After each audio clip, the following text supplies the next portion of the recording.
This is Defenders TV Podcast, episode 63, and we're talking about Daredevil Season 2, episode 8, Guilty as Sin.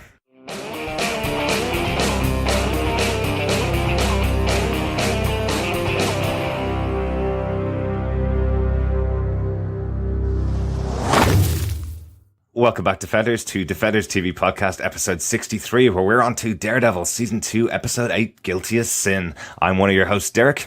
I'm your other host, Chris. And we're not joined by John, unfortunately. Wah, wah, wah, wah. Although there is a rumour that he has sent in 12 minutes of feedback about this episode, which we will be including in our feedback later on in the episode. Yes, John, unfortunately, is in Serbia again with a bit of work, unfortunately, so he has missed out on this wonderful episode of Daredevil and also on Captain America Civil War. Poor week to go away. Oh, I'm telling you. Not good at all. We did record a little Captain America Civil War spoiler-free review. If you haven't heard that, you'll get that in our feed just by subscribing at defenderstvpodcast.com/iTunes or by finding us on any other good podcast catcher. Just search Defenders TV Podcast over on any good podcast catcher, as I said, like Podcast Addict, Beyond Pod. So, Chris, we're back with this episode of Daredevil. Yay! I get the feeling from the reaction when I put up our little spoiler post over on our Facebook group. I get the feeling that a lot of people have been waiting for us to see this episode. I got that feeling too. Yeah? Just slightly. Guys, you made your point clear that you enjoyed this episode too.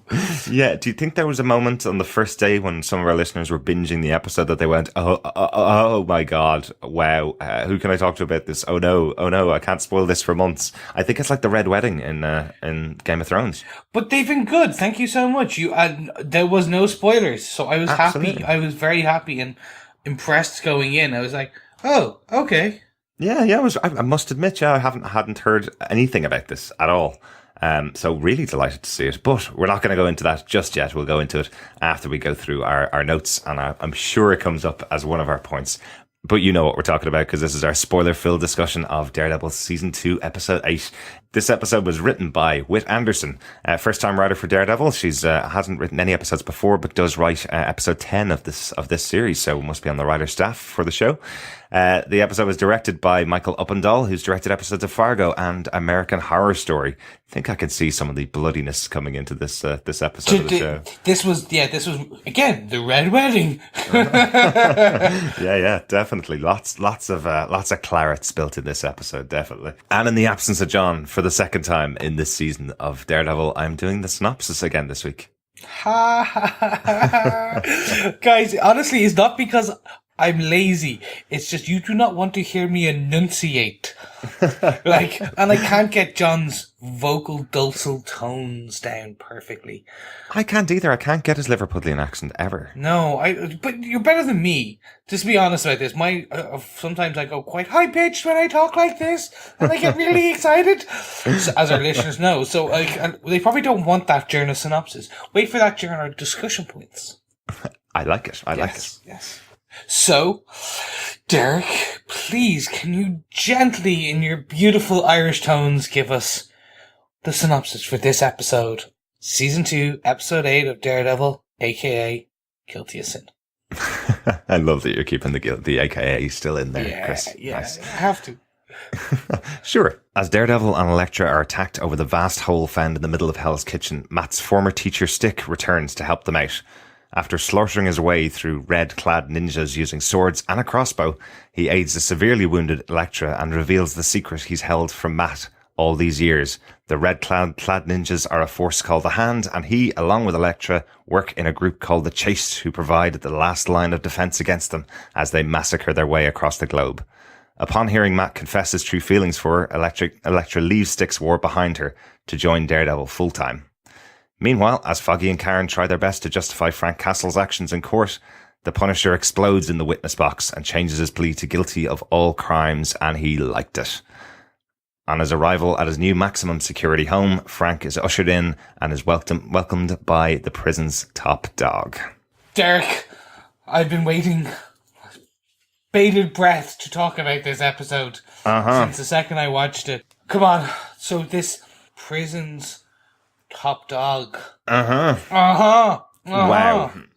Wow, welcome back, Vincent D'Onofrio. Welcome back, the Kingpin, to the world of Daredevil. I don't know, I just didn't put two and two together. I feel so stupid that this is where it was aiming for. This was a freaking great surprise for me. I did not see this coming. I'll get into it in one of my points, but just wow. Absolutely. And Chris, I have to say, in one of your theories earlier on in the season, you had set up the idea that Daredevil would be in prison with Wilson Fisk. You didn't mention it was Frank Castle going to be in there. And what he's in there for, we don't know. We don't know. So listeners, if this is your first time joining us for our Daredevil podcast, the way we cover our episodes is we discuss our top 5 points of the episode, maybe some notes, and discuss whether we defend the episode or not, hopefully covering all the points we want to discuss about the episode as we go. We only watch the episodes after recording our podcast of the previous episode, but we can watch those episodes as many times as we want to. Chris, how many times did you watch this episode? A baker's dozen? I know the feeling. I think John watched it 3 times, and unfortunately isn't here. I watched it 4, just for this episode. So, really I went for it. 15. It's fine. I can now quote every line. Good stuff. Well, do you want to kick us off with your first point then? Okay. Well, typically with these types of points, I would go, spoiler warning! But if you've listened to this up to now, we kind of got into it. Fisk is back! I know. What a cool scene. This was the episode where all the season 1 came back to haunt poor Matt. No, not to haunt Matt, but maybe to haunt us. But you know what I mean. There was an element of this where I was a bit which is I was trying to wonder why Matt wasn't pressing harder about Frank being blackmailed by the guard, which we can talk about more in a bit. But the guard basically threatening him. And then Frank's outburst, and he only kind of brought it up when he was outside with Froggy and Karen. But now I know why. This was done as a plot device to get him into jail, to bring back this character. Cause it was it's obvious even to Matt that Frank's being manipulated, but I wasn't, I thought it was going to be the DA. This was a full-on surprise to me. Up until we saw the weights, I was like, it's going to be the DA, something, it's going to be another gang. I always wanted D'Onofrio back, I wanted Fisk back, but it's amazing to see that he actually is the one pulling the strings behind the bars, literally. Absolutely.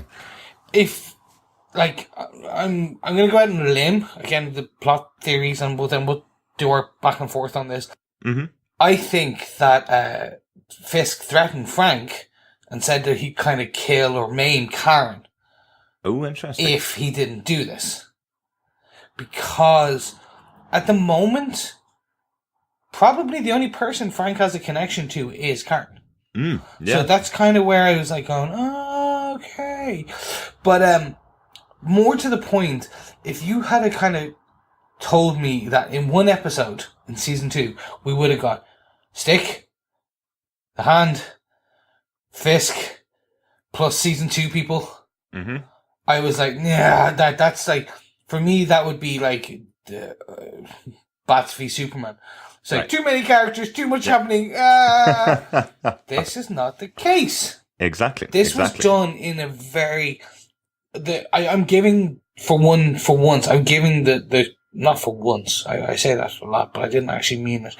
The episode writers, plus the overall show writers, so in the writer's room, and then the showrunner, did this in a way that they weaved this web from points of season 1 into season 2. In season 1, we didn't even know they were going to have a season 2.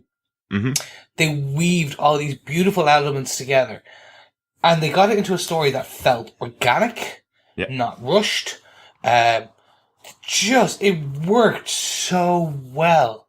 And this was... So remember we were talking about it earlier as well. I was saying that the first 4 episodes was part 1. So that was part 1. That was all about Punisher.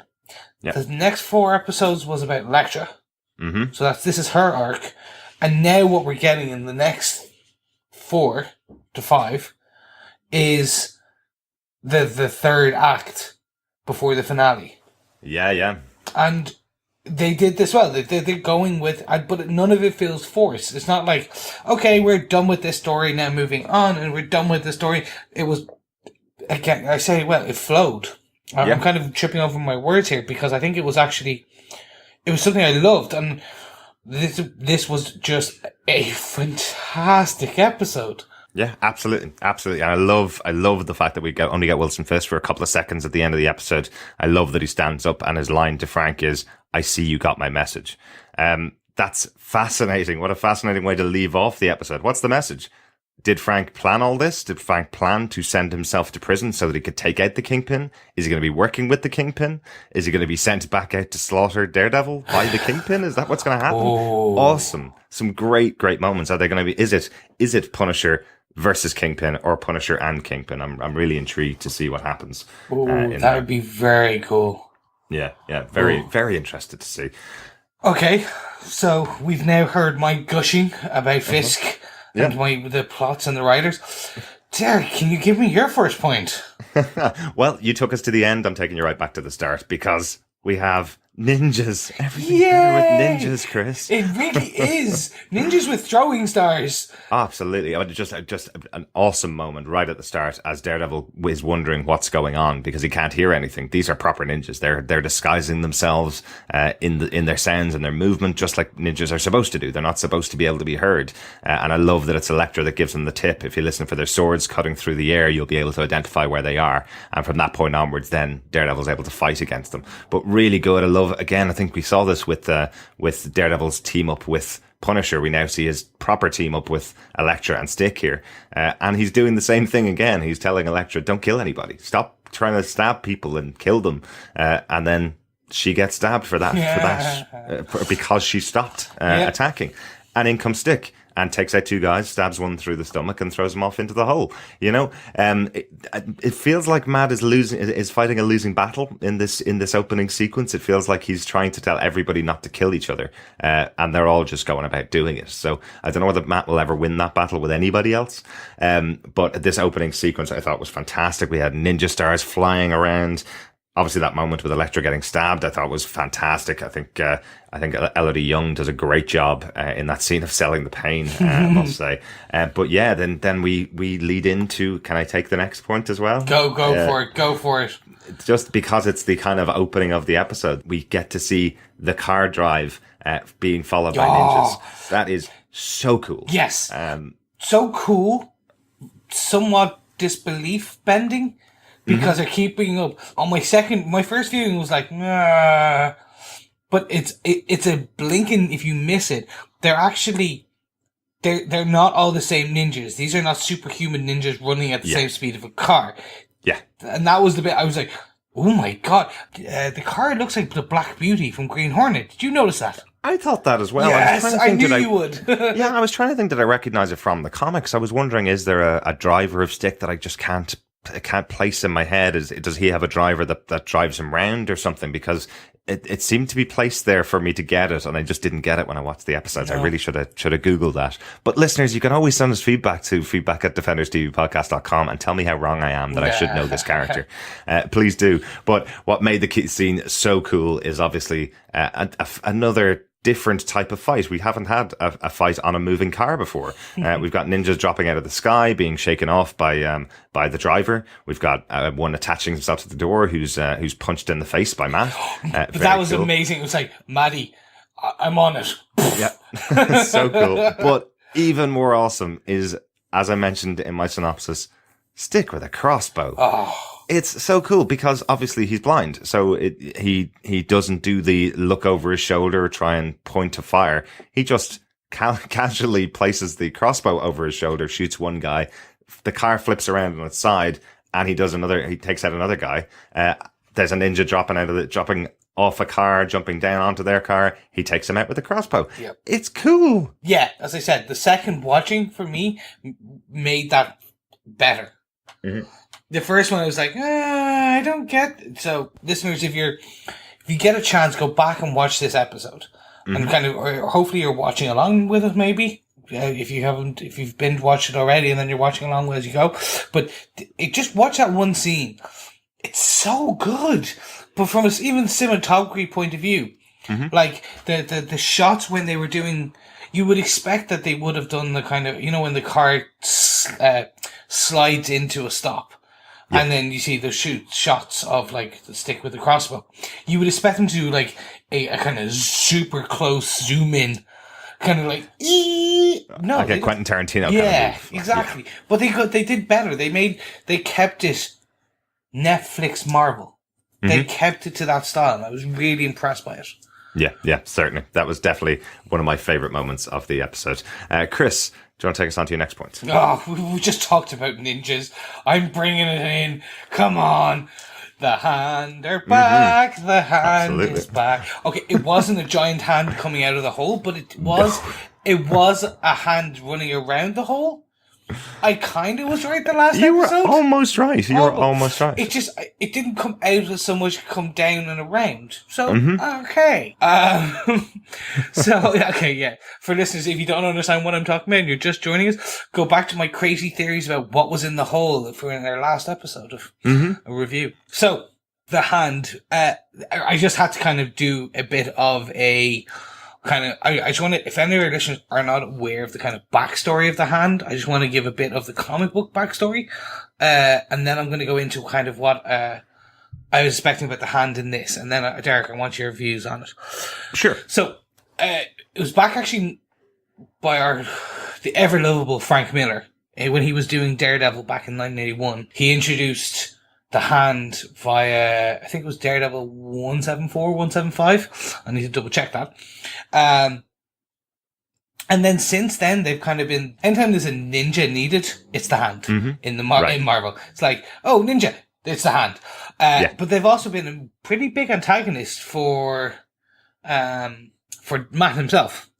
And then because we've got Elektra now, Elektra's whole history in the comic books is inextricably kind of tied to the hand as well, especially more recently. I'm not going to give away things because I think it might pertain to this series now that I'm starting to see pieces fall into place. I'm like, oh no, my stupid comic book knowledge is getting in the way of my enjoyment. But anyway, so she's very, very much tied as well.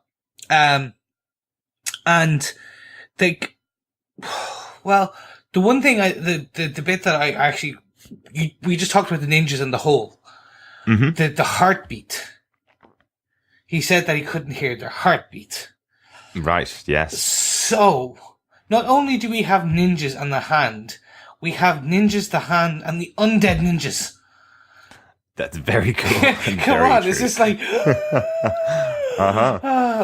and then, beautifully, we get this amazing story from Stick when he's telling Matt the story behind the hand. And yes, it varies differently, slightly from the comic books, which I'm okay with, because this gave it a bit more of a realistic je ne sais quoi to the Daredevil mythos. So the mysterious black sky from season 1 was mentioned again in this episode, and that too is now tied to the history of the hand.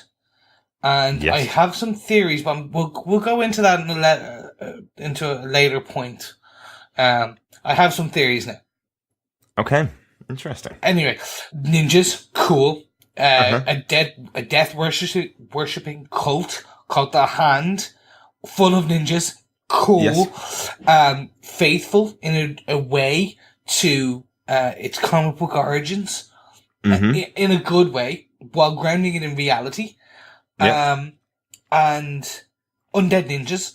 Yeah, undead ninjas. I forgot about that. Everything's better with undead ninjas. Yeah, exactly. Oh, absolutely. No, really good to see the hand on here. Really good to see that they're kind of keeping to the origin story a little bit, but obviously making it a bit easier, I suppose, and more easily penetratable, I suppose, for people that don't know the comic books. There are definitely a lot of non-comic book readers that watch this show, so probably easier to boil it down into one speech from Stick.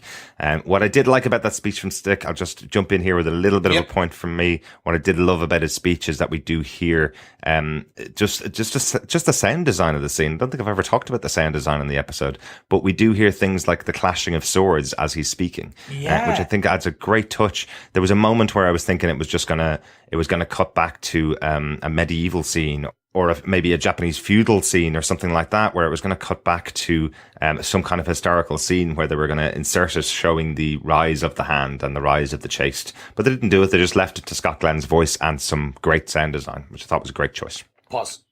Yep. Yeah, no, and it was. You're correct. The simplification, it was done in a good way. I think it was less simplification, more grounding in reality. Mm-hmm. And that's what I enjoyed. Definitely. The one thing I'm going to put in now, this is my one of my new bets for the next couple of episodes. Okay, love these. Our original ninja in red is dead. We now have undead ninjas. I'm just saying. Are we going to get Nobu back? They do seem to be setting it up really, really well, yeah. I must say.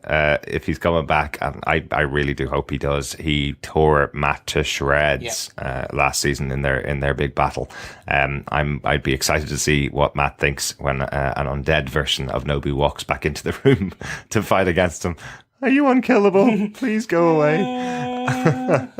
Yeah, I really love how Stick explained that as well. Another great moment from Scott Glenn where it's going, you don't believe in reincarnation? Aren't you a Catholic? Isn't that what your entire faith is based on? That was good. Yeah, really, really enjoyed that. But will we see Nobu back? Yeah, that'd be really exciting. No, I think so. I think they're setting it up, but I don't think it'll be in a gimmicky way. So I'm kind of impressed with it. So Derek, on that note of another undead potentially big return, and my bet for this one of these big plot points of the season, what is your next point? My next point is the conversation between Elektra and Matt. Really kind of interesting stuff happening here. Obviously the reveal from Stick that Elektra was working with him was big enough. If you don't know the comic books, I suppose, I think I kind of expected that would be the connection. There'd be something there. But the reveal of Elektra that Matt was only a mission to her to begin with was a much bigger reveal and much more heartfelt. It really did kind of pull the rug out from under Matt. It surprised me quite significantly, I must say, watching it. Just the realization that was a whole planned moment at the party when Matt walked up to her to share a drink with her, where she was just palming him off. She totally felt at the time like a character that was just ignoring Matt because he didn't fit in her social circles. But she did a great job, pulled him on board, pulled him away from all of his friends, led him down the path that Stick always wanted him to go down. And now she tells him that he was just a mission at the time, but she fell in love with him. Thought that was a really interesting scene and a really good moment for Elektra. You all know, all the listeners, if anybody listened to me in my ramblings before, I don't like tropes or cliches. That is a somewhat overly used one as well. The gorgeous woman who seduces a man, it was always a plan. This again didn't. I think this comes to the background that they spent time giving background to the character. So absolutely, that flashback episode where we were a bit like, not much happened. If they hadn't have done that episode, it wouldn't have allowed the emotion to feed and drip into this episode. Yes, totally agree. I think the assertion from Elektra that she did fall in love with him, we could see that. We could definitely see there are moments of genuine affection between the two characters. So yeah, it was kind of a big reveal here in the episode. And then obviously Matt revealing his feelings to her and saying, I believe there's good in you. She gives everything up and says, well, then I'm joining your side because no one's ever believed there's something good in me. And then the first thing she does is kill a ninja right in front of Matt. Yeah. And then goes, but this is me. Do you still want me? I think the relationship between these two is fractious at best. But definitely interesting and really exciting to watch. There's definitely some crazy in there in Elektra, regardless of what's been going on. She's it's like as if, I don't know, it's like as if anybody watches Arrow, it's like as if she's just returned from the Lazarus pit and she's going all kinds of crazy. No, I'm not allowing that DC reference. Not here, not now. I love Arrow and I love Flash, but not here, not now. This is Marvel. And I made an Arrow reference. I know, yeah, I'm even impressed by that. I think it was very well written. The delivery by the two actors was significantly better than we talked just a bit there about the kind of like setting this up. That was perfect. Mm-hmm. If they weren't careful, this could have, like, even with the best of actors, if it wasn't written well, it could have just come off like cheesy. If the actors weren't the strongest of actors, because up until now these two actors are they're famous. They're not hugely famous. They're somewhat, if you want to call it, somewhat kind of coming up to. Absolutely, yeah, absolutely. But they are amazing. Like, you feel you can kind of feel the empathy and the emotion from the two of them when they did this. And I think it was probably a good scene when they were filming. Yeah. They ended it amazingly, as you said, with that death. And I think that's going to cause huge repercussions. But I think one of the only, they should have potentially driven this out longer. Just like, can you imagine just seeing then, like, one more fight, give it another fight, right? Or if they hadn't have had Elektra cut the guy, right? We could have got one more fight where she's then battling against her own self, and Matt doesn't have to yell at her to stop killing someone. Yeah. And then we get a bit more, another fight, and then that's where she kills someone, and then that's this is who I am. I think that it could have been drawn out a bit more. Yeah, maybe. I don't know. I think that is who Elektra is. I think she's going to be resisting killing anybody. I think that's very, very difficult for her, especially if there's a knife at hand, which we saw the knife placed on the table by Stick early on. So it was coming back definitely later on. It was a very obvious, this is going to be important. Absolutely. Remember that knife that's over there? The ninja's going to be facing there. We're going to be facing away from that table later on in the episode. Yeah. No, I must say, just really like the scene. And again, love these two actors together. They're working really, really well. One other note that I had later on for the episode, but it is just for this moment here. When Karen comes over to the house and finds another woman that she's never heard of in Matt's bed, and an old guy standing in the main room. What was she thinking? What's going on? This was some weird menage a trois situation. I think I can get away with saying that because I'm using the French. Yes. Thank you. That actually kind of was one of my points as well. Just your note was one of my points. Like, what the hell? It's literally, it is the beginning of a joke. I think Karen was just walking in going, oh, just don't even tell me. Yeah, I don't want to know anymore. You're out of my life. I don't care what's actually happening here. Yeah. A girlfriend walks into a bedroom with a blind man, a bandaged woman, and a man in a tracksuit. Yeah, and she doesn't know that he's Daredevil, obviously, so can never explain it. No, but anyway. I thought that was going to happen. I thought that was the big reveal there. Also, what a dick was Stick to let her in. It's Stick. It rhymes with it. We said it all last season. Yeah, I know. Okay, yeah, fair point. That's his character. He'll totally let her in. It'll piss off Matt. Yeah. How awesome is that? Maybe he'll leave behind his friends and go and join the chase, just see. Yeah. Well, hold on. So, there, another note. Chaste, Chaste. They pronounced it 3 different ways in one episode. I was like, come on, people, make a decision. And I know, like, they're all supposed to have different accents and stuff. Like, one raised in New York, one raised in Asia, and one raised in Greece. But come on, it doesn't vary that much. I would say Chaste. Right. What would you say? I'm going for Stick's Chaste. Okay. I think it was Stick that said Chaste. Yeah, but yeah. Okay. But I think it is Chaste. To be honest, now that you're pointing out, I think it is Chaste. CHAS, because Chaste would be CHASETE, whereas it's spelled CHASTE. So that's Chaste, because you get the from the CH. And this episode of Sesame Street was brought to you by the letter. The letter. Anyway, sorry, yeah, so that as we said, this led into my point about Karen. What's this going to do to the character? To the character or the relationship? See, well, we know she's fragile. She has dark, ominous things in the background. Maybe, but I think she's just totally given up on Matt. I think that's absolutely true what happens in this episode. That's it. She's kind of done. Foggy's kind of done. I think that's where the relationship's going to go. We've only got 5 episodes left of the season, remember? So there's not going to be a huge amount of time to explore this relationship too much further. I think we're going to see the breakup. They probably will get back together, or else it's just going to go wild, and they will not see Matt again. He's going to go full blown Daredevil, you know? But yeah, I think that I'm sure we're going to see more of Karen, but I don't know whether she cares enough to let it affect her. I think she's going to be focused on the castle side of things now, going to let herself be involved in potentially trying to get him out of prison or something else. So I have a bit of a different opinion in that I think this is going to very much negatively affect her, and she'll throw herself into the castle stuff side of things. She potentially...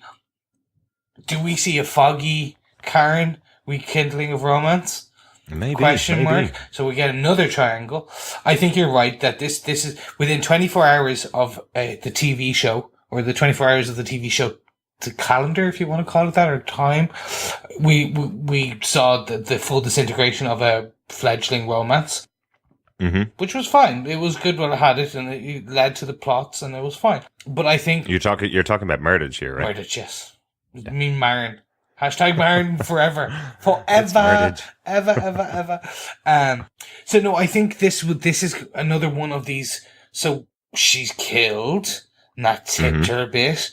Her friend was killed, and that tipped her a bit. We know she has the dark background. That's tipped her a lot.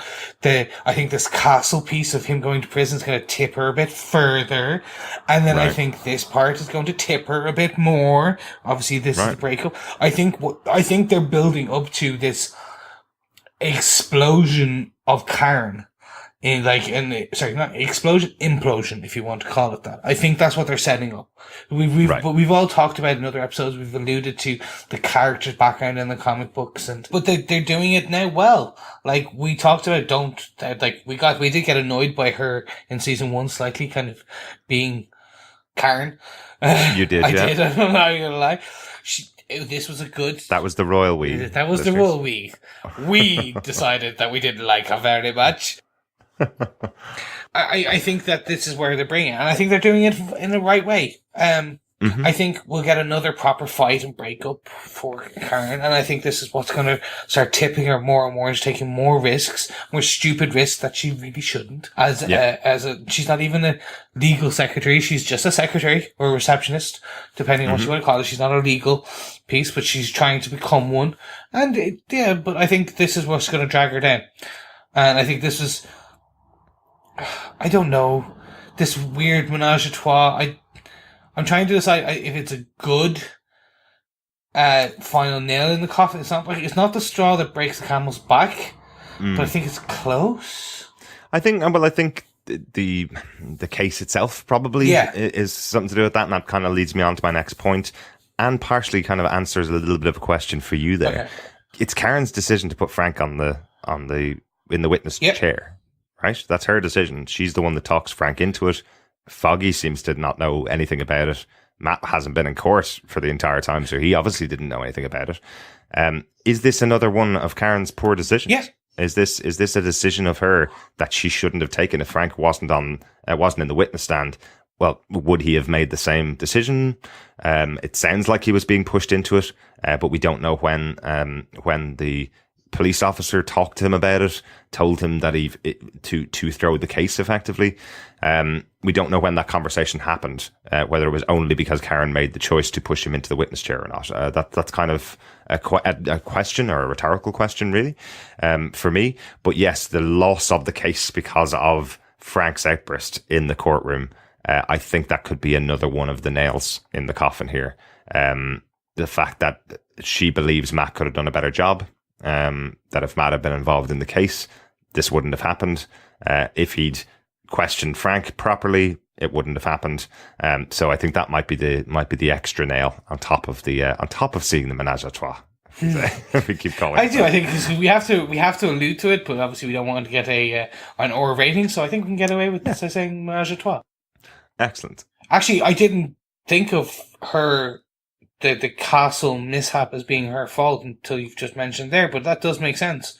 And it actually is. So she is driving the downfall of not just Matt, but she's driving the downfall of Frank Castle. Well, let me say her decision was the wrong decision to put him on the witness chair. Frank Castle seems to have made a very specific decision here to reveal whatever it is that he's now revealed or what he said on there. That is another one of my points. I'm going to talk about it now, if that's all right.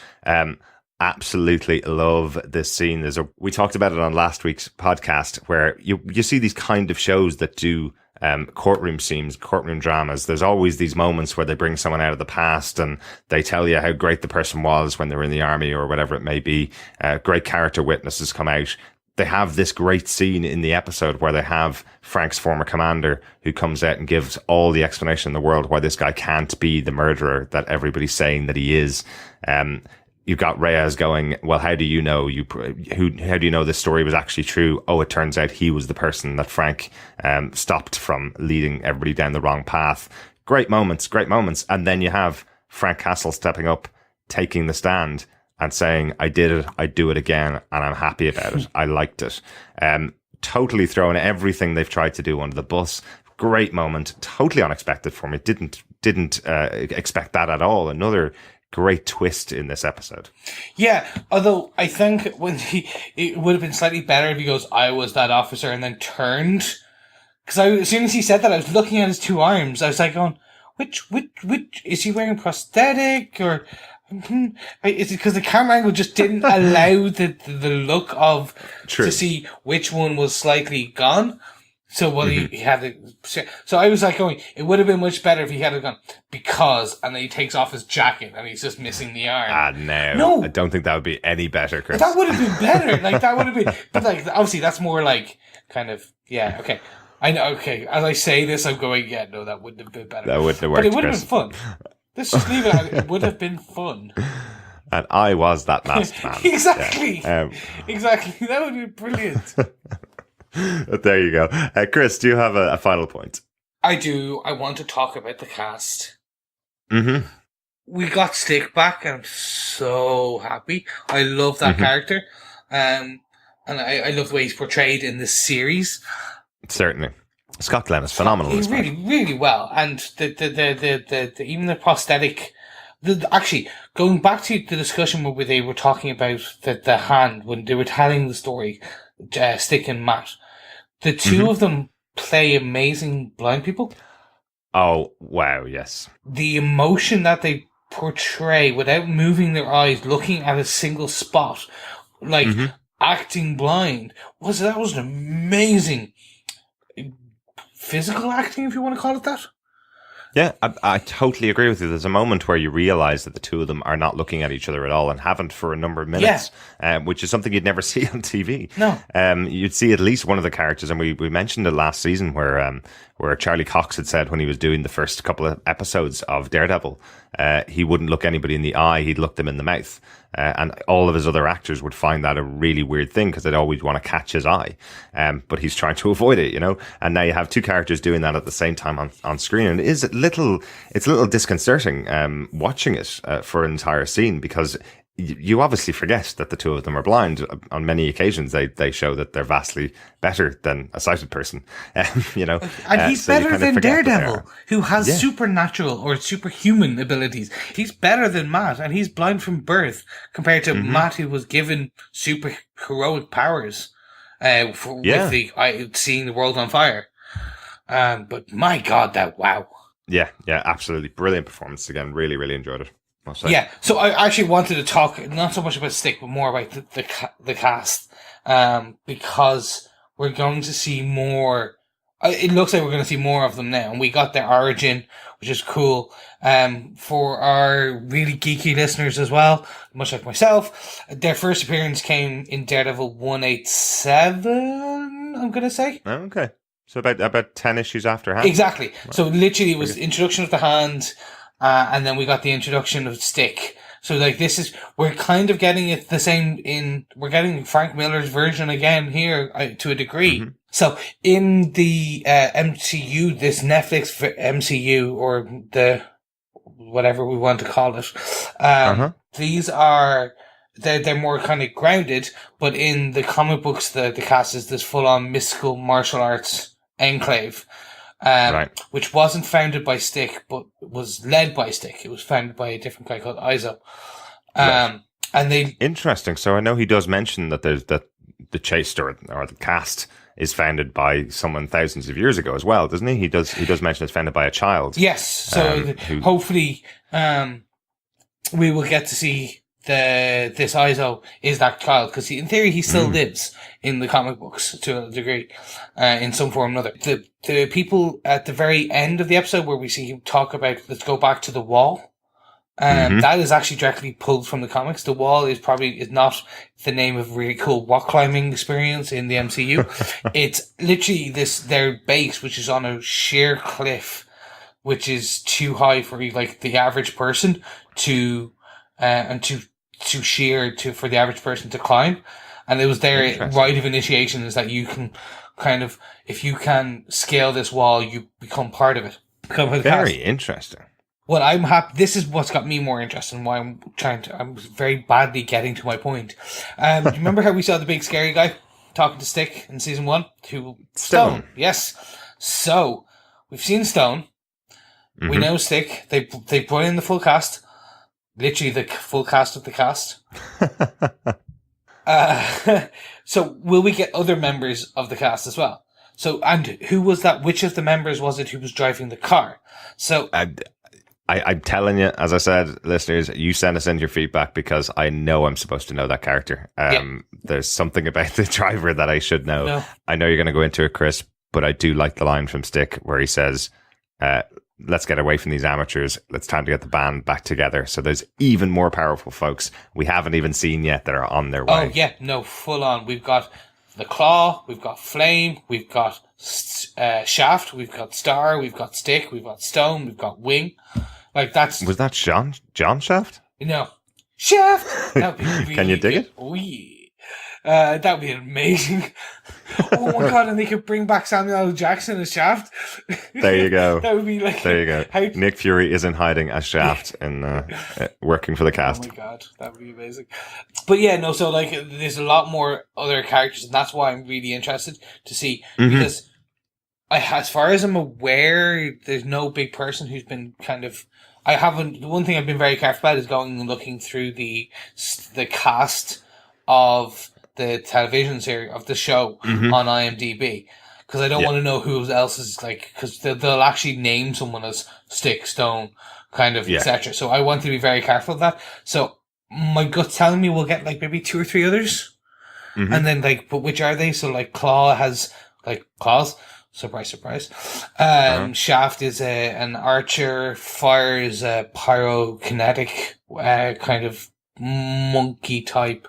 Depends. If you've had him as like a monkey type kind of fighter with like an iron fist, but instead of an iron fist, he has like fire. And he's a pyro. He can full control it. Wing can fly, obviously. So there's a lot of nice, cool people in there. So could we have Wing, okay? You've all heard my bugbears about not having a character full on fly in this Netflix series, this Netflix universe. If we get Wing... Did you hear that, listener? Chris agrees. Jessica Jones does not fly. We just... No, thanks, excuse me. I said we have not seen her fly. We've not seen someone fly. We saw her kind of fly. Okay, moving on. God damn it, I'm going to pay for that one. Anyway, I'm hoping we kind of see that, because that could be a full-on amazing, cool kind of thing. So I'm really intrigued. We've got, as I said, 5 more episodes. I'm wondering if some of this stuff is setting up Daredevil season 3. Is it setting up Defenders? Are we not going to see Stick again? Was that his one and only appearance in this episode? Or are we going to see a full-on battle, a full-on war with the Hand versus the cast towards the end of the season? It's really exciting to think of some even other characters, or even more powerful or spiritual or supernatural characters coming into the Daredevil universe on Netflix. It's really interesting to think of. Again, we've got 5 episodes. And we've just got Fisk back. I don't know if... I think you're right. I think this might be setting up the Defenders. this. But wouldn't it be cool if it wasn't? If it was like next episode. It'd be like, let's get the band back together. It cuts and he goes, literally the first scene is like them all fighting. I'd be like, yeah! Absolutely. That really, really cool.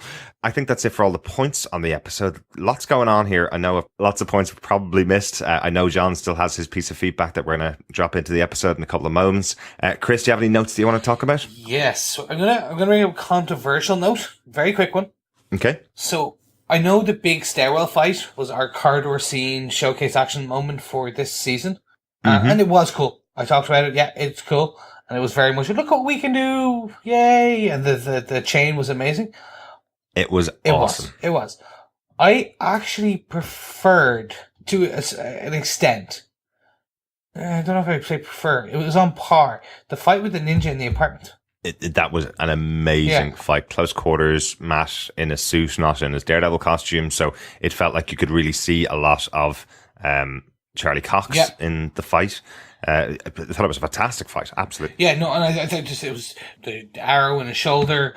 For me, that was a cool Daredevil scene, but it was or Matt Murdock scene fight. Like, it was just, whoa. Certainly, absolutely great. Yeah, I can't believe I didn't even mention it during the episode. I think I mentioned the end of it and forgot to mention how cool the fight was. Yeah, really enjoyable fight. Really loved those kind of scenes. And the only other note I have is basically Guilty of that young ninja. He did have a heartbeat, so he wasn't one of our undead ninja. But I was expecting him to go poof in a kind of flash of smoke and a flash of powder, or when he had his throat cut and he was going down, I was like, he's going to turn to ash. He's like, remember like Buffy the Vampire Slayer, the TV show with Sarah McGann? I was expecting that, like that. That he was going to get dusted. Yeah, that's it. Yeah. Awesome. But that's my only notes for this episode. I'm sure, as you said, I've missed loads, but I'm sure there are tons. There are tons in this episode. Really enjoyable, but I think it's time to get on to our defends for this episode. Chris, I'm sure this is going to be a really easy one for you. Do you defend episode 8 of season 2 of Daredevil, Guilty as Sin? I 100%, 110% defend this episode. This is actually, as I said to Derek over off air previously as well, this is up there in my top 3, top potentially 2 episodes of of Daredevil season 1 and season 2 date. Wow. Yeah, this is huge for me, and it had the fights and the Marvel knowledge and kind of drops. It used tropes, but used tropes in a way that I didn't care about, which is always a plus for me. A big plus. It had a car scene, it had ninjas, it had undead ninjas. Everything's better with ninjas. But yeah, I 100% defend this episode. It was perfect for me. I think that's a tough one, but it was really good. Excellent. And Derek, please let me know. I get the same feeling though. My psychic spidey senses tingling. Do you defend this episode of Daredevil season 2, episode 8? I absolutely defend this episode. This is a fantastic episode of the show. We're really loving what they're doing with the characters. Love the interplay between Elektra and Matt. Having Stick back in the show, he is totally incorrigible. I love his version of the story where he just keeps telling Matt to just shut up and sit down and listen to him. It's really grumpy old guy, but can still kick ass. Absolutely great. Really enjoyed that. Loved the other side of the house with Foggy and Karen and Frank Castle. And obviously the big reveal at the end that we're going to see more of Wilson Fisk. I'm so excited to see his plan and see what's going to happen in the future episodes. This is absolutely excellent. Really, really good. In the spirit of John, since he's not here, I'm going to give this 4.8 undead ninjas out of 5. Oh, that's a lot of undead ninjas. This is pretty high. We'll see, because there's so much in this episode that leads into future episodes. It could actually impact on its score as future episodes either pay off or don't. But I think the amount of promise that comes out of this episode and the amount of stuff that it takes from previous episodes as well really makes it an excellent episode. Really enjoyed it. 100%. And I think with that, it's time to get on with our feedback. As I mentioned at the start of the episode, our first piece of feedback comes from John on his trip to Serbia. John, take it away. Hi, this is John. This is my 5 points for Daredevil Season 2, Episode 8, Guilty as Sin. I'm away with work again, so this is coming to you live from a hotel room in Belgrade in Serbia. So welcome. My first point is the Punisher going essentially batshit crazy in the courtroom. I really, really liked this for two reasons. It was both the catalyst of one of my other points of what was to come, but it was also kind of the culmination in the miscommunication between the Punisher and his team and within the team. And I just loved that. I loved how he just really stepped up to the plate and became the Punisher. Like, I can crush you like ants, like flies. This is what I do. I'm proud to do it. I'm right to do it. It was the Punisher in his most uncompromising best, and I really, really liked it. I loved the mayhem it brought to the courtroom scene. For me, this was just really, really cool. And in particular then, as I said, it really just set off a chain of events that occurred. And I think that brings me to my second point then, or my next point, which is like, wow. I was like, what? It's the Kingpin. It's Vincent D'Onofrio. It's Wilson Fisk. So many AKAs in there. I just loved this. I was totally out of left field. I hadn't even thought that they would go back to him in prison, that he potentially might be a player. I knew that he was a player in prison in some of the classic, I think it's Ed Brubaker, Daredevil stories that he wrote and comics that he wrote. So I knew it was always a possibility, but I just didn't think they were going to do it. They kept him so well under wraps, and I thought that was excellent. It really then makes sense. It made sense with the dodgy police officer talking to Frank Castle and the Punisher in the courtroom. You know, you kind of get this notion that Matt's heard something with his super hearing, but I love the fact then that even with that, he doesn't know it's Wilson Fisk, and we find this out as the Punisher is led into General Pop in the prison. And you kind of think that maybe he's going to get a beating in a shower, in one of the cells, out in one of the courtyards, as this dodgy police officer takes him down through the corridors of the prison. You have other officers turning off the CCTV cameras, and he's finally led out into the courtyard where Wilson Fisk is bench pressing a hell of a lot of kilos.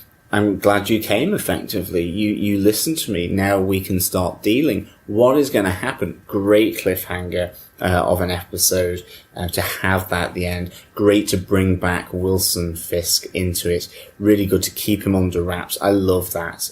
You know, to me, this is like the Christopher Nolan trailer preparation. It's don't give it away. Just don't give it away. It adds so much to the just wow factor, the excitement factor of having this play out in real life without it being spoiled 100 times by seeing it, knowing who's cast and all that. Fantastic. Really great job by Marvel Netflix. I think this really goes on to then the other consequence of that outburst by the Punisher in the courtroom, which is the crumbling relationships in the law firm.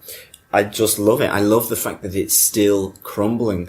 It's not just that there were consequences for how Matt was behaving in the last episode, but it's that these consequences continue to play out. It's actually that Matt really hasn't taken it on board. So I really, really liked this aspect of this episode. I love the fact that, you know, Karen captures Elektra in his bed. Okay, in fairness, she's absolutely ill. It's not what it looks like. But it adds to her suspicion. She talks about him being essentially a borderline alcoholic who's really can't admit it to himself. She's figuring this out herself. And then with Foggy, you have the crumbling relationship here between these two professionals. And I mean, I loved Foggy's line in the courtroom where he says, "You're not here because you're a better lawyer than me. It's so that you can be of use. Stick to the script. Walk him through the narrative that we've laid out." You know, he's got this neurological problem, and the local law enforcement and DA are corrupt and can't handle it. We need this vigilantism. And of course, Matt messes this all up again. You have the outburst from Frank. Foggy is kind of self-righteous, going, I knew we should never have taken on this case, but I'm glad we failed. But it all backwashes onto Matt totally. Like, this is really good, and it really forces him into Elektra's arms more so than because of what's going on with his other relationships. It's like being with Elektra at the moment is the easy thing to do to some degree. And I think this brings me to my fourth point then, which is Elektra. Elektra is revealed here. And I love the fact that in that moment where he's returned back from the argument with Karen and Foggy around the law courts, that he's then attacked in his own apartment, and Elektra reveals who she is and slits the throat of one of the ninjas from the hand. I mean, I love the fight leading up to it. I love the fact that Matt feels he's got this all under control, and she just comes in and opens up the poor kid's throat. And she goes, this is who I am. I must say, I did chuckle to myself quite a bit when she kind of said, can we still be together kind of thing. I didn't know whether that was goofy and out of place or whether it was just a nice touch, because it just had this crazy notion on Elektra's face. I mean, all before this, she'd been saying that she basically says she no longer wants to be with Stick. She's been with Stick. He's trained him, obviously. You know, this has been revealed to Matt. Matt ultimately has accepted it, and she said, I want to be with you. I want to be different. But in this moment, she says, this is who I am, as she slits the kid's throat. She is an assassin. She is a killer. And she is trained by Stick and obviously the guy that we saw right at the end of Daredevil season 1. You know, she's part of that group. She's part of trying to prevent this massive, mystical, like, bomb going off in downtown Manhattan in Hell's Kitchen. And that's who she is. That's who we see. And Matt is like, Elektra, no, you know, he's just, in a sense, committed himself to her as well. So I thought this was really good because it puts Matt in a real pickle. It really has Elektra crazy, going, will you still be my boyfriend? Which I just thought was hilarious, I must say. How she got that expression on it, I don't know. I mean, I loved Elektra in this episode. I thought she was... the torment of her was really good, both within herself, but also how she torments Matt. You know, in a sense, his better self doesn't want anything to do with her, but there is something inexplicably attractive that he is drawn to in Elektra, and it's probably that devil inside himself that he knows he can control. Maybe he enjoys it being, or seeing it being released in Elektra. That kind of projection in a way. And of course, you know, this then brings us to ninjas. Everything is much better with ninjas. Ninja, ninja, ninja, ninja, ninja, ninja, ninja. Loved it. Absolutely loved it. From the opening fight sequence, after they're listening to the rock or whatever he threw down the 40-story hole, as we hear, coming to land. I just loved where it was like, there it is, and then all of a sudden it was ninja stars. All coming out, great fight. I love the moment where Matt tells Elektra not to kill someone. She's going to be who she is and who she's been trained to be, and that causes her to end up essentially fighting for her life after being sliced open with a poison blade. Really good little conflict for Matt there, having saved a ninja's life. He's put the person who he cares about, his partner in that instance, in danger. But actually then, who do we get? We get old Stick. Stick comes back and he's still a dick. In fact, dare I say, he's being ever more penisy than ever in this. Fair enough. I think he tells Matt how it is. He's pretty brutal with Elektra when she tells him she doesn't want anything to do with him. But Stick is good. He is a great antagonist for me. I love how he really just challenges Matt when he talks him through the story, the ancient story of the hand being created and revealing that the hand is there. I love the fact that, when he talks about finding the object that causes everlasting life and immortality, Matt's dismissive rebuke of that is immediately countered by Stick with, "You're a Catholic, right? Doesn't your belief hinge on your guy coming back to life? I having immortality, everlasting life." So really good little jab there back from Stick. I really liked Stick in this. I thought he really added that kind of, annoying factor for Matt, which I think has come as well with Foggy. I think, Foggy is the thorn in Matt's side at the moment. He's like the rational thorn in Matt's side at the moment, as much as Stick is in terms of the thorn in Daredevil's side as to why he should be being Daredevil. It's not just simply about his city, it's about a greater purpose, whatever it is that the Hand are trying to conjure up from that hole. So, yeah, I mean, for me, overall, I do defend this episode of Daredevil. I would give this really a good 4 ninja stars out of 5. This to me had great layering of the storytelling in this episode. It really connected multiple threads here. And for me, back to the Punisher's huge outburst. Not only was that a catalyst, as I said, for having Wilson Fisk back in the show and whatever that's going to result in, which is fabulous, but you had the continuing deterioration of the relationships of Foggy and Karen with Matt Murdock. That coupled to Karen seeing Elektra and Matt's other relationships really being another aspect that is developing, but in a really dynamic way, that you get Elektra pledging to come with him, but then showing her true colours. Karen seeing Elektra there in Matt's apartment and really maybe precipitating her dismissal of him on the steps of the courtroom and saying, I'm done with this bullshit. We're done. This was really great consequences in the personal arena of Matt Murdock. And for me, it all came from the Punisher's courtroom outburst. Really, really liked it. And as I say, to top it all off, cherry on top, it had ninjas. So, great story for me. Thank you so much for listening. Bye. Those are all of John's thoughts about the episode. I'm sure he covered a couple of the similar points, but I know he's pulled out a couple of points that we didn't talk about. Thanks very much for that. A couple other pieces of feedback that we got in about this particular episode. Claire Laffer says, ninjas everywhere. But I see that much as, that kind of like Toy Story, Woody and Buzz. Ninjas. Ninjas everywhere. Exactly. Exactly. John responded to her saying, ninjas are cool. Ninja stars are very, very cool. That was just obvious. David Wang says, my memory's a bit rusty about this episode, but is this the episode that ends with Frank in the courtyard? If so, I do not envy any of your positions, dear co-hosts. No siree. Have fun lasting till next week without bursting from not binge watching the next episode immediately. Thanks very much for that, David. Yes, this the chances of not binging this episode are really, really tough, I must say.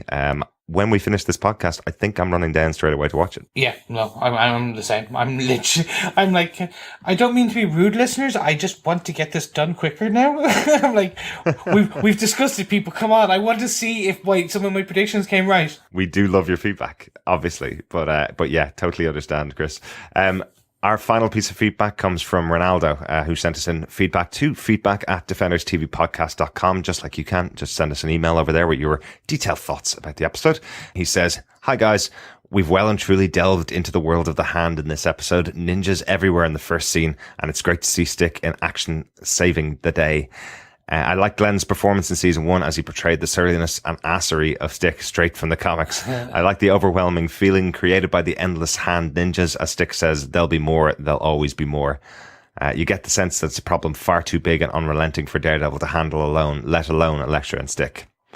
Great point. Yeah, really great point. I totally understand that. As you mentioned, Chris, when they're all chasing down the car in the opening scene of the episode, yeah, it's just hundreds of ninjas everywhere, and they're swarming on the city in some senses. Yeah, no, I agree, and I think he really kind of encapsulated going, this is more than Daredevil can handle. He kind of got his ass nearly whooped by, what was it, 4 ninjas?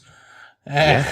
And one in his apartment, and Nobu last season. He's not very good with one ninja one-on-one with him. They take him out pretty easily. He's going to have to apologize to Stick. Possibly. Yeah. That'll be an interesting conversation. Ronaldo goes on to say, I loved Stick's explanation in his own imitable way on how the hand came to be. We are really now starting to get into the mystical, and it just feeds my excitement for the upcoming Iron Fist series. Immortality, Black Sky, the Chaste, or the cast. The setting up of these legends and tales is something akin to the mythos of the immortal weapons or the deadly hands of Kung Fu. Still convinced the hand will play a part in the Defenders. The courtroom scene when Matt making a case for Frank was only bettered by the Punisher's admission to willingly do it all over again. His explosion in court was great by Bernthal, and it's hard to pick who had the better performance in that scene. Charlie Cox's empathetic plea to the jury or Bernthal's outburst. Charlie Cox. Yeah, really, really good point. I didn't even mention Charlie Cox in that scene. He did a fantastic explanation to the jury of what was going on in Frank's head. I'm wondering, did that push him over the edge in some sense as well, where he just went, I don't want this to be explained away. This is what I do. Yeah. Yeah, and again, there was actually even there was the shot take of Foggy when Foggy was going, Yeah, absolutely. And you're wondering, is Frank Castle just going, I'm trying to get to prison. Stop trying to save me here. I'm trying to go and meet the Kingpin. Do you think that look could have meant that he knew Matt was Daredevil? From the voice? Oh, perhaps. Didn't think about that. No, that's just popped in my brain. Yeah, I'm going to use that one as my notes. There you go. There you go. Ronaldo continues saying, Elektra's choice to side with Matt, but her instinct to kill continues to further make her a sympathetic character. Really enjoying Young's performance in this episode. She went from being tender to cold-blooded and then to vulnerable effortlessly. Yeah, couldn't have said it better myself. Definitely. And finally, he says, what I'm sure will be one of the main points of discussion for this episode, the big reveal at the end. Wow, I honestly didn't see it coming. I thought Frank was being led to the yard to get beat up by some inmates. But the moment I saw the dumbbells, I thought, could it be? No way. Could it really? It is so great to have the Kingpin back. And of course, totally makes sense since he's in prison too. Kingpin versus Punisher on screen. My childhood dream come true. All the best for the cracking podcast. Cheers, Ronaldo. Cheers yourself, Ronaldo. Thank you so much for your feedback. Always good to hear from you. And some great thoughts in there. Yeah, totally agree. The reveal of seeing Wilson Fisk at the end of the episode, surprising, but totally awesome. Yeah, no, I agree with most of your points, and you raised some good ones. I want to go binge watch, but we're not allowed. Maybe Derek won't. So guys, please continue to send your feedback in. Episode on episode, because and literally, if I have made any predictions correct as of this episode, hold it on and then send on the feedback and let me know so that when we're recording that episode, I can go do my little happy dance. I'm gonna need to start marking these down. Typically, I just kind of free flows out. So yeah, I think we're gonna need to kind of try and remember all my crazy theories. I've remembered a few, and I'm interested to see if they come true. But if you want to send us feedback, listeners, as Chris mentioned, you can email us at feedback@defenderstvpodcast.com. Just mark it by the episode number, if that's all right. That'll help me out, just pulling out the feedback before the episodes. And then make sure that you can write the feedback whenever you want to, and we'll read it on the episode review that we have. Thanks so much for joining us. Really enjoy sharing the podcast with you, and enjoy reviewing these episodes. So great to have you with us. Yeah, guys, thank you so much. I'm going to get the last word in and say goodbye because we don't have John in the office with us. But before we do, just make sure you subscribe to the podcast by going over to defenderstvpodcast.com/iTunes to subscribe on Apple, or go to any good or evil podcast catcher and subscribe to us over there by searching for Defenders TV Podcast. Leave us a review on iTunes. It helps other people find the podcast. And of course, we will be back again next week with Daredevil Season 2, Episode 9. And John will hopefully be back in here. Fingers crossed he will be. Absolutely. We will also be doing our full spoiler-filled podcast about Captain America Civil War, as we will all have seen it by next week, hopefully. So we're looking forward to recording our podcast about that too. But don't worry, when we are recording it, we'll be very, very careful. In the first 20 seconds will just be me screaming spoilers. Literally just the word spoilers. Exactly. Until then, thank you so much for joining us. We'll talk to you again soon. Thanks, guys. See you soon. Bye.